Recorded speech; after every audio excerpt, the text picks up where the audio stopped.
This is We Have a Problem podcast. My name is Charles Hall, and it's truly an honor to have you here. This podcast was designed to build conversations around leadership and problem solving. It really is one of my favorite subjects to talk through. To that end, and with your permission, let's begin and let's build.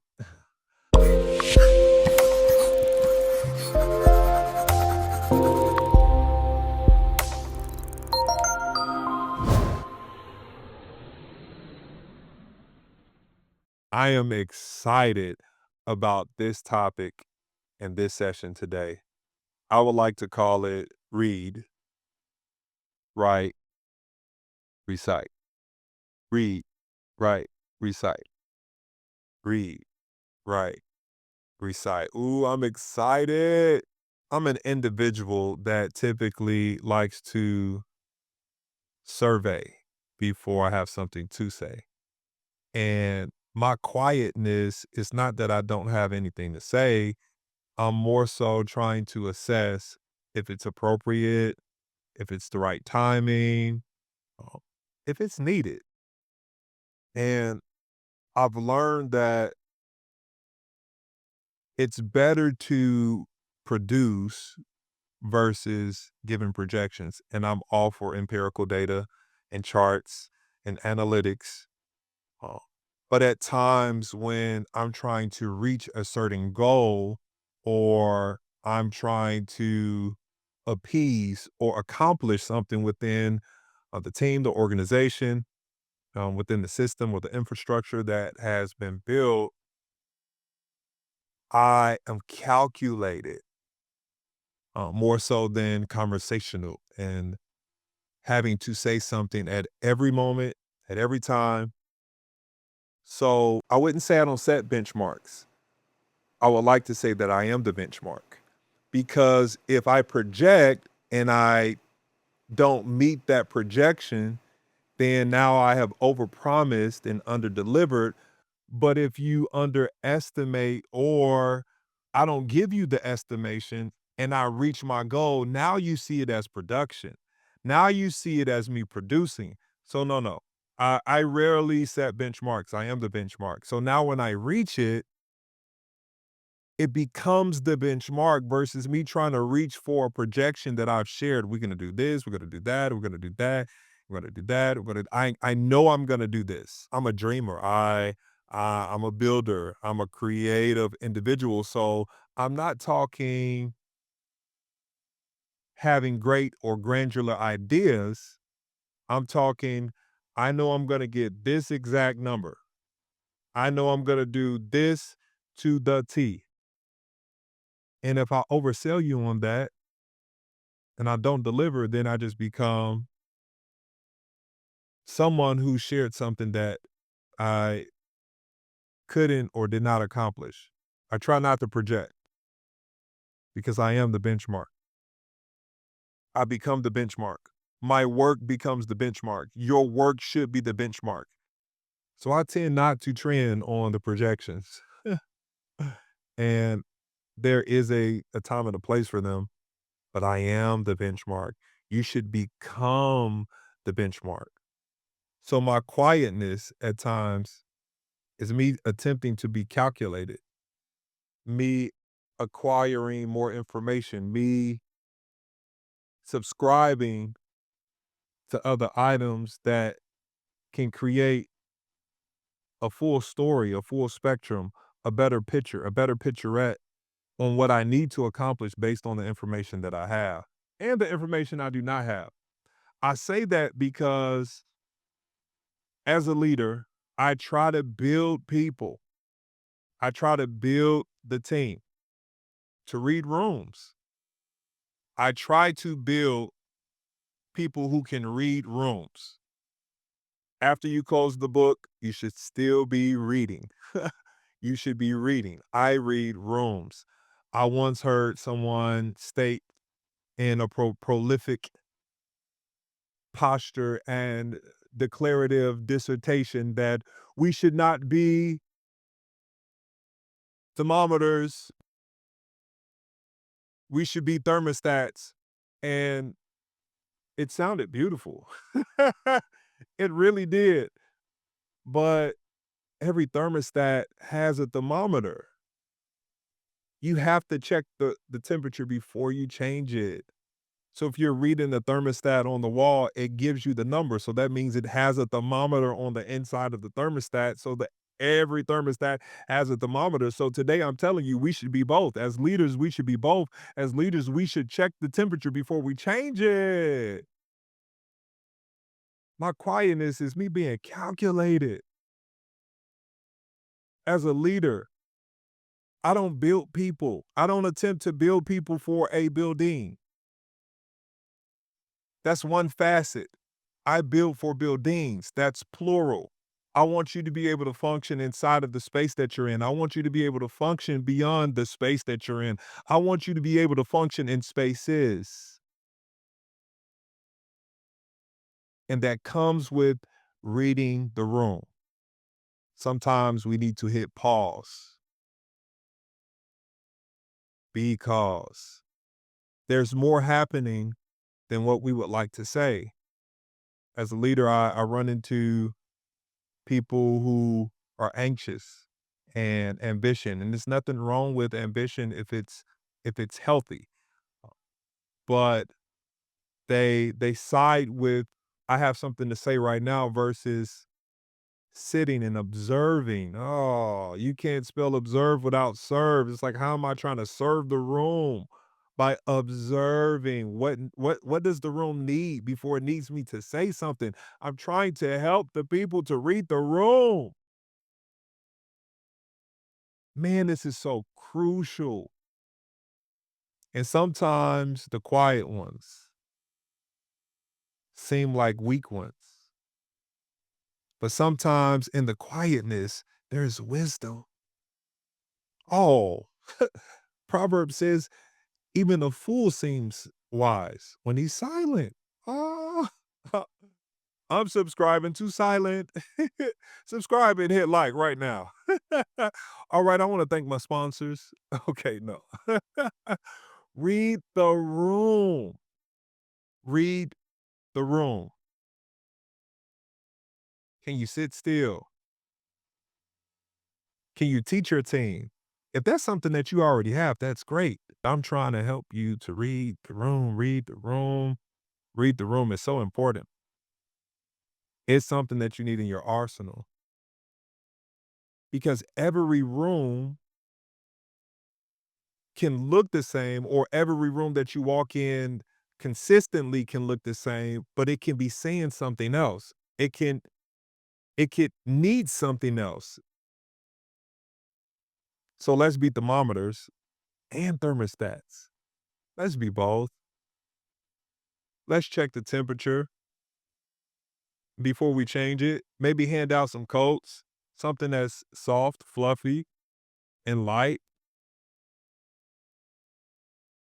I was a part of a a big shift within uh, a previous organization. I mean, it was necessary. It was good. It was for the betterment.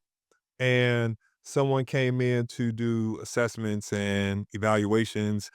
Um, and amazing, like incredible, adroit, adept, skilled. This individual had foresight, insight, but in the rooms that they previously had been in, sometimes that doesn't translate. So that's where reading the room comes from. Being in the room and reading in the room are two different things. So this person uh, came in and said, "Do this, this, this, and this, and this, and that," and the foresight that this person had from their purview and from their sphere of influence, it did not translate. It did not translate from a empirical data or from metrics that they've experienced and that they've sought through before. They felt as if they would accomplish the goal or the ask or the request of the organization. And it didn't pan out that way. It truly didn't.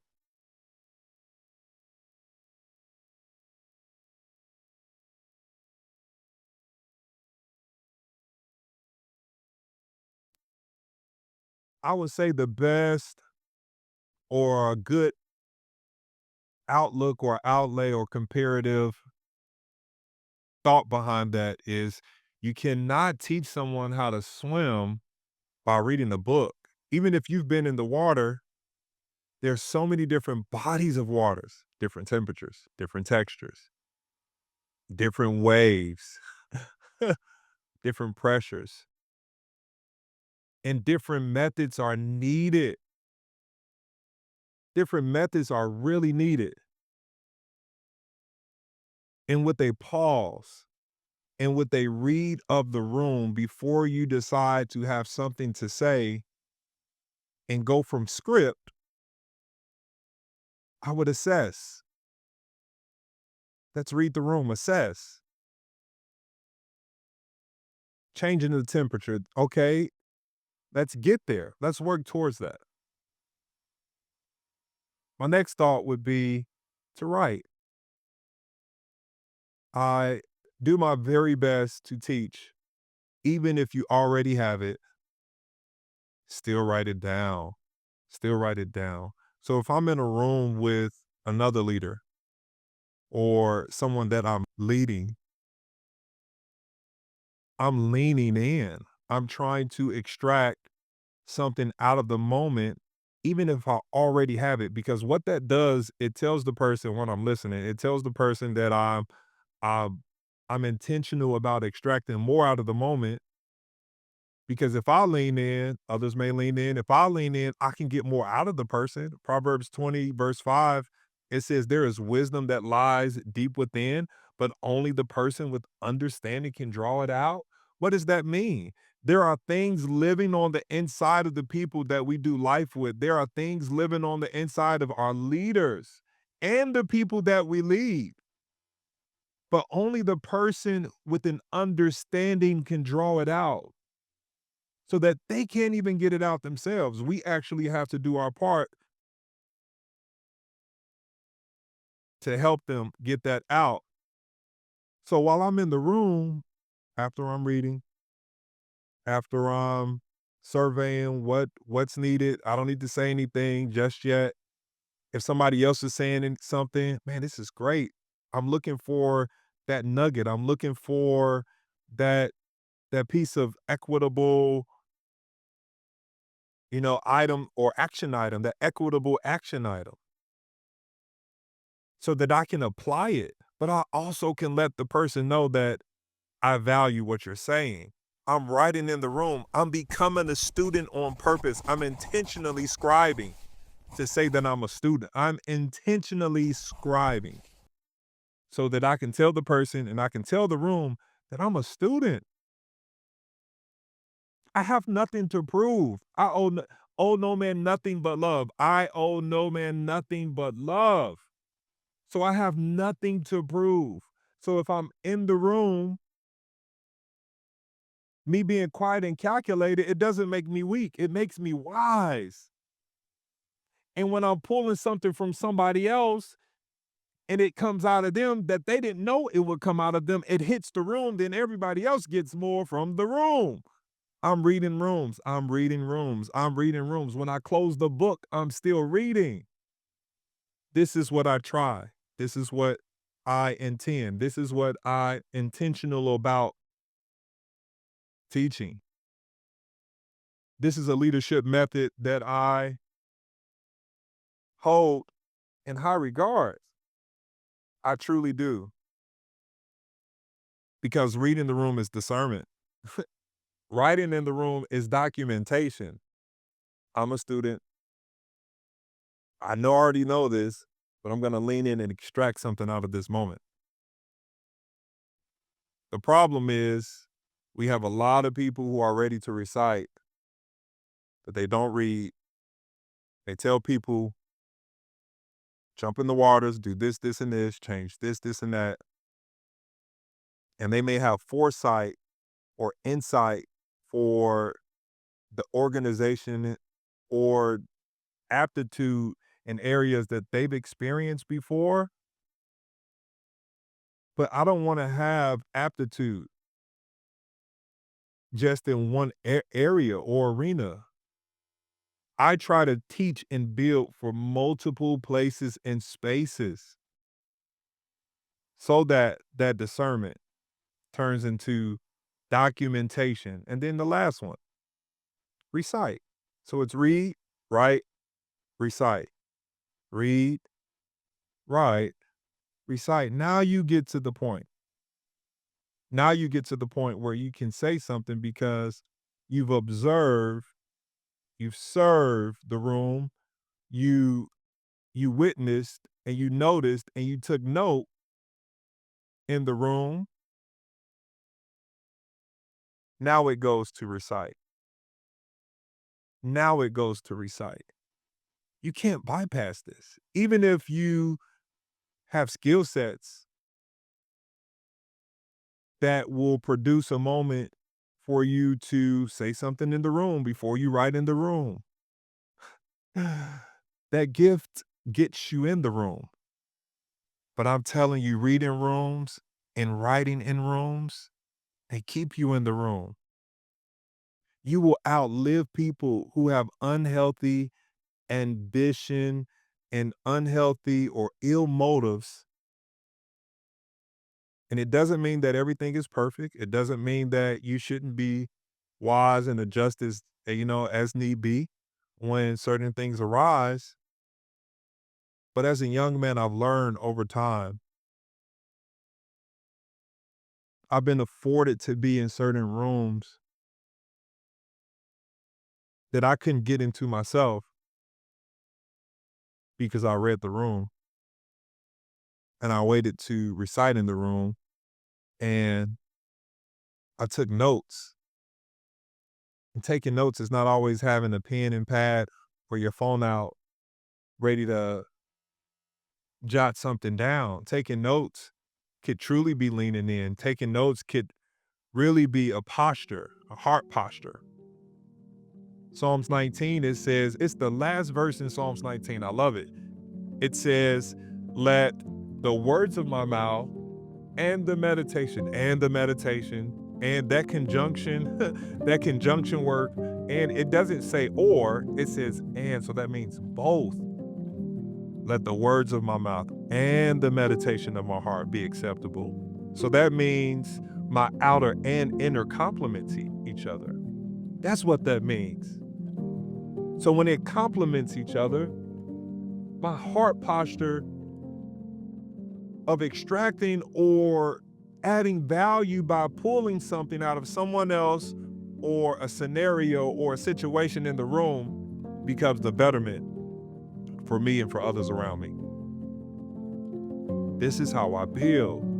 Read, write, recite. Read, write, recite. It's not recite and then say, oh, I'm a student. Thank you for letting me have something to say. Thank you for the title. Thank you for the position. Thank you for the opportunity. No, it's read, write, then recite. If we're not careful as leaders, we will do this and sometimes unknowingly lead for our identity and not from it. What does that mean? If I do it for my identity, let me hurry up and say this, and I have this to say, and I have this to say, and I want to do this, this, and that, and this needs to be done, and I want to do this without reading, without taking notes, without having that discernment, without having documentation before demonstration.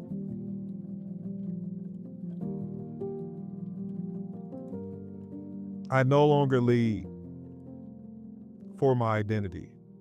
I lead from it. I'm a God guy. I'm his boy. I have nothing to prove. So it's nothing wrong with me sitting in the room and subscribing to something that someone else is saying or something else that's taking place that has nothing to do with me. And I've said it before. It doesn't mean that I don't go through things and I don't have things going on, but I subdue it.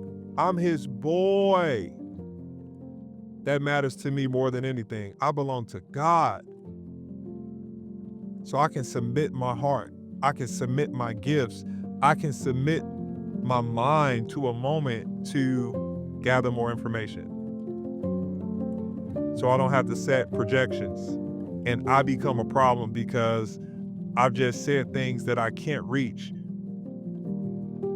But I produce. So if my productivity speaks for itself, it becomes the benchmark.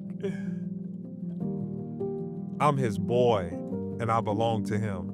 That's the barometer. So beyond projections, my productivity with God's help, that becomes the benchmark. But I'm reticent to recite all the times, every time. That's not me. And it doesn't mean that it's not necessary or applicable at times when you have to and you need to. And it's a must. Not against that. Not against that. But if I do it from my identity, I'm intentional with it. But if I do it for my identity, I do it so that I can fulfill a feeling that or a response that I'm looking for from others. So if I do it from my identity, it's intentional. If I do it for my identity, it can be ill will. Read, write, recite. I encourage you today to help others, refresh yourself. I do it as well. Charles, are you reading the room? What's taking place in the room? What does this room need? What are you sensing? How can you serve the room before you say something in the room? How can I be a thermometer and a thermostat? How can I assess, address, then adjust? How can I assess, address,